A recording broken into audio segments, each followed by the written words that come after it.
اور ہدایت کا سرچشمہ ہے۔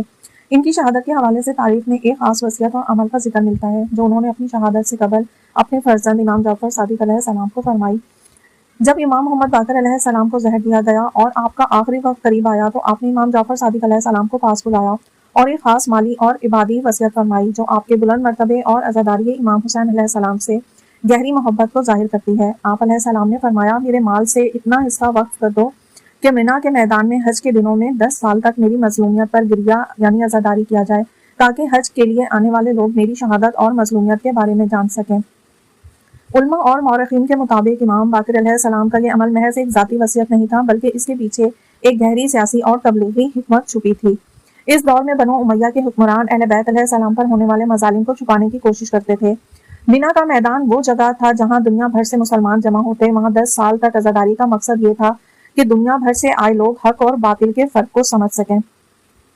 حج کے مجمع میں جب لوگ پوچھتے کہ کس مظلومیت کی یاد منائی جا رہی ہے تو انہیں پتہ چلتا کہ یہ رسول اللہ صلی اللہ علیہ وآلہ وسلم کے سچے جانشین ہیں جنہیں وقت کے ظالم حکمران ہشام بن عبد الملک نے زہر دے کر شہید کیا۔ امام باقر علیہ السلام نے اپنی وصیت میں ہمیشہ کے لیے وہاں مجلس یا عزاداری کرنے کا حکم نہیں دیا تھا بلکہ خاص طور پر 10 سال کی مدت مقرر فرمائی تھی۔ اس کے پیچھے حکمت یہ تھی کہ اس دور میں بنو امیہ کے سخت ظلم و ستم کی وجہ سے اہل بیت کے فضائل اور ان کی مظلومیت پر پردہ ڈالا جا رہا تھا۔ امام علیہ السلام کا مقصد ایک ایسی مہم چلانا تھا جو آنے والے چند سالوں میں دنیا بھر سے آئے حاجیوں کو جگا دے اور وہ یہ پیغام اپنے اپنے علاقوں میں لے جائیں۔ جب وہ 10 سال پورے ہو گئے اور پیغام عام ہو گیا تو وہ مخصوص سلسلہ بھی پورا ہو گیا۔ مکہ اور منا پر صدیوں سے مختلف حکومتوں کا کنٹرول رہا۔ موجودہ دور اور پچھلی چند صدیوں سے مکہ اور مدینہ میں کسی بھی قسم کے سیاسی، مسلکی یا ایسے اجتماعات پر سخت پابندی ہے جو وہاں کے سرکاری نظام یا عقیدے سے الگ ہو۔ آج کے دور میں اگر کوئی وہاں کسی خاص امام کی یاد میں مجمع اکٹھا کرنے یا بلند آواز میں گریہ وزاری کرنے کی کوشش کرے تو وہاں کی انتظامیہ، سیکیورٹی اور قوانین کی وجہ سے اس کی اجازت نہیں دی جاتی۔ امام باقر علیہ السلام کا مقصد منا کے مقام کو مستقل عزاداری کا مرکز بنانا نہیں تھا بلکہ اس وقت حج کے عالمی مجمع کو استعمال کر کے مظلومیت کا پیغام پھیلانا تھا۔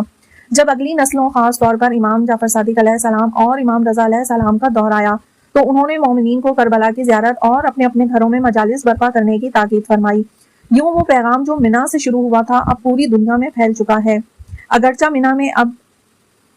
علامتی طور پر یا بلند آواز میں مجالس نہیں ہوتی لیکن دنیا بھر سے جانے والے لاکھوں زائرین جو اہل بیت سے محبت کرتے ہیں جب حج کے دنوں میں وہاں جاتے ہیں تو وہ اپنے دلوں میں اور چھوٹے گروہوں کی شکل میں خاموشی سے امام باقر علیہ السلام کی اس وصیت کو یاد کرتے ہیں اور وہاں ان پر درود و سلام بھیجتے ہیں۔ امام علیہ السلام کی یہ وصیت ایک خاص دور کے سیاسی جمود کو توڑنے کے لیے تھی جو اپنے وقت پر پوری طرح کامیاب رہی۔ آج اگرچہ وہاں ظاہر میں